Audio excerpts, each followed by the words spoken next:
अब जे कृष्णमूर्ति जी, मन क्या है, उसका स्वभाव क्या है, अर्थात चेतन या अचेतन कैसे निर्मित होता है, इसके बारे में बात करते हुए आगे कहते हैं, यदि आप अपने मन को कार्य करते हुए देखें तो आप पाएंगे कि अतीत की ओर तथा भविष्य की ओर होने वाली गति एक ऐसी प्रक्रिया है जिसमें वर्तमान है ही नहीं, या तो अतीत अनचाहे वर्तमान से पलायन का साधन बनता है, या फिर भविष्य उस वर्तमान से छुटकारा पाने की आस भर है। इस प्रकार मन या तो अतीत में लिप्त रहता है या भविष्य में वर्तमान को वह केंचुल की तरह उतार देता है, यानी कि मन अपने भूतकाल से ही बंधा होता है। वह एक भारतीय, एक ब्राह्मण अथवा अब्राह्मण या एक ईसाई, एक बौद्ध आदि के रूप में संस्कारबद्ध है, और वही संस्कारबद्ध मन भविष्य में अपना प्रक्षेप करता है। अतः वह किसी भी तथ्य को प्रत्यक्ष रूप से तथा निष्पक्षता से देखने में समर्थ नहीं होता। वह या तो तथ्य की निंदा करता है और उसका परित्याग कर देता है, अथवा उसे स्वीकार करके उसके साथ अपना तादात्म्य कर लेता है। स्पष्ट है, ऐसा मन तथ्य को तथ्य के रूप में देखने की क्षमता नहीं रखता। यही है हमारी चेतना की अवस्था, जो कि अतीत से संस्कारित या बंधी है, और हमारा विचार तथ्य की चुनौती के प्रति एक संस्कारबद्ध प्रतिक्रिया होता है। जितना अधिक आप अपने विश्वास, अपने अतीत की संस्कारबद्धता के अनुसार प्रतिक्रिया करेंगे, उतना ही अतीत मजबूत होता जाएगा। अतीत का मजबूत होना ही उसकी निरंतरता है, और उसे वह भविष्य कहता है। हमारे मन की चेतना की यही अवस्था है। वह एक घड़ी के पेंडुलम के समान है, जो बस आगे और पीछे अर्थात भविष्य और अतीत के बीच झूलता रहता है।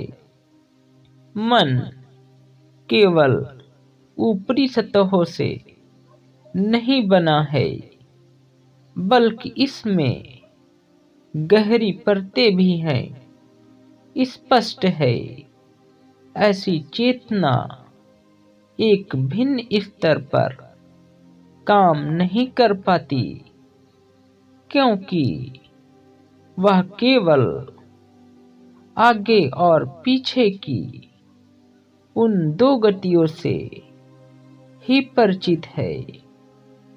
यदि आप बड़ी सावधानी से देखें तो आपको ज्ञात होगा कि यह चेतना एक सतत प्रवाहमान गति नहीं है, बल्कि दो विचारों के बीच में एक अंतराल भी हुआ करता है। भले वह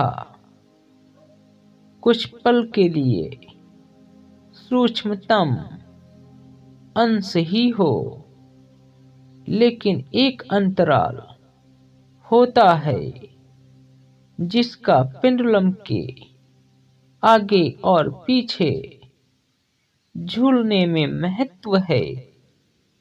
हम देखते हैं कि हमारी सोच अतीत से बंधी हुई है और उस अतीत को भविष्य में प्रक्षिप्त किया जाता है। जिस क्षण आप अतीत को स्वीकार कर लेते हैं, उसी क्षण आपको भविष्य को भी स्वीकार करना पड़ेगा, क्योंकि अतीत और भविष्य जैसी कोई दो अवस्थाएं नहीं है। अवस्था केवल एक ही है, जिसमें चेतन और अचेतन, सामूहिक अतीत और व्यक्तिगत अतीत दोनों का ही समावेश है। यह सामूहिक और व्यक्तिगत अतीत वर्तमान के प्रति उत्तर में कुछ ऐसी अनुक्रियाएं करता है जिनसे व्यक्तिगत चेतना पैदा होती है। अतः चेतना अतीत की ही होती है और हमारे अस्तित्व की यही समस्त पृष्ठभूमि है। आप जिस समय आपके पास एक अतीत होता है, उसी क्षण अनिवार्यतः एक भविष्य भी होता है, क्योंकि भविष्य केवल उस अतीत की ही संशोधित रूप में निरंतरता है, परंतु है यह अब भी अतीत ही। इसलिए हमारी समस्या यह है कि बिना दूसरी संस्कारबद्धता उत्पन्न किए बिना, दूसरा अतीत उत्पन्न किए बिना, हम कैसे अतीत की इस प्रक्रिया में आमूल चूल परिवर्तन लाएं। अब जी कृष्णमूर्ति जी आगे कहते हैं, एक दूसरे प्रकार से भी हम इस समस्या को रख सकते हैं।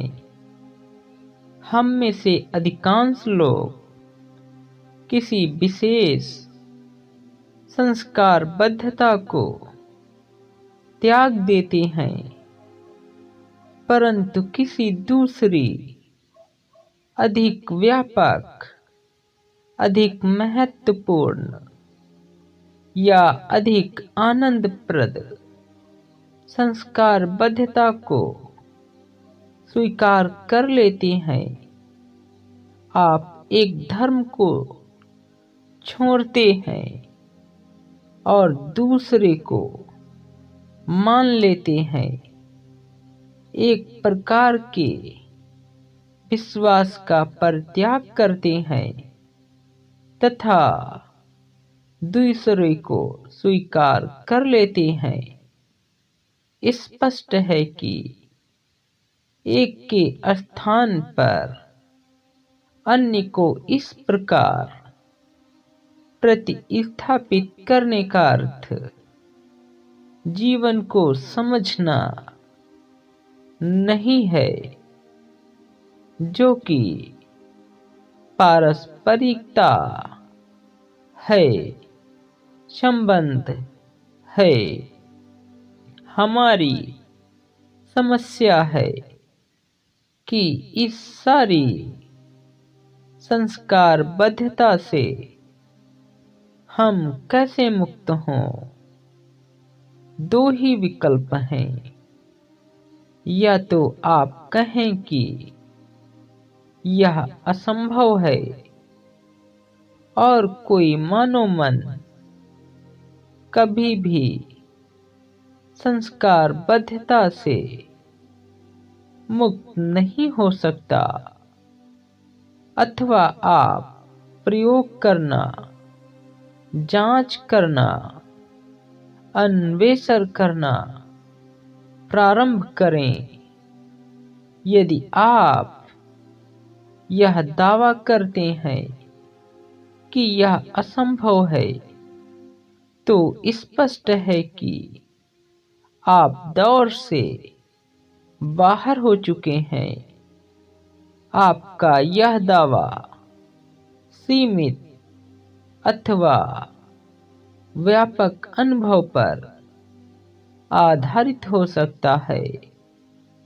ऐसा भी हो सकता है कि यह किसी विश्वास पर आधारित हो, परंतु ऐसे कथन का अर्थ यही है कि आप खोज का, अनुसंधान का, जांच का, अन्वेषण का निषेध कर रहे हैं, यह जानने के लिए कि समस्त संस्कारबद्धता से पूर्णतया मुक्त होना मन के लिए संभव है या नहीं। हमें अन्वेषण एवं अनुसंधान के लिए स्वतंत्र होना होगा।